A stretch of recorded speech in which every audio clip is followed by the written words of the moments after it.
আমি সবার কাছে দোয়া চাইছি যে সংরক্ষিত নারী আসনের জন্য আমি মহাসচিব বরাবর অ্যাপ্লাই করেছি।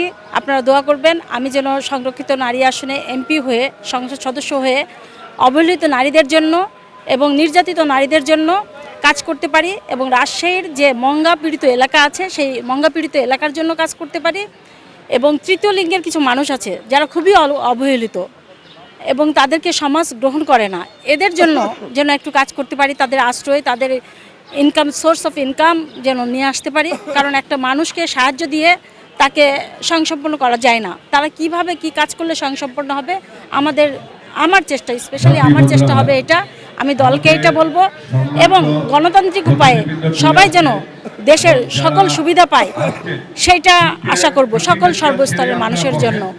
এবং দলের কমান্ডকে আমি মেনে চলবো। আমি দলকে সময় দিতে পারবো 24 আওয়ার্স, যেটা অন্য কেউ দিতে পারবে না। কারণ আমার পরিবারের সকল সদস্য থাকে শুধু লন্ডনে, শুধু আমার পরিবারের আমি একমাত্র সদস্য যে বাংলাদেশে থাকি।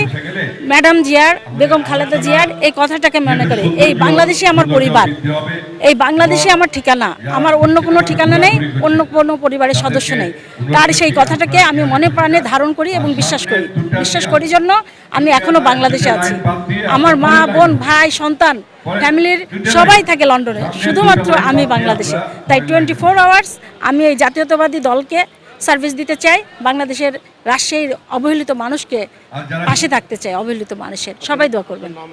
আমি শাহানা সুলতানা শিলা, আমি জিয়াস পরিষদের সহসভাপতি আছি আর বিএনপিতে আছি 1990 সাল থেকে।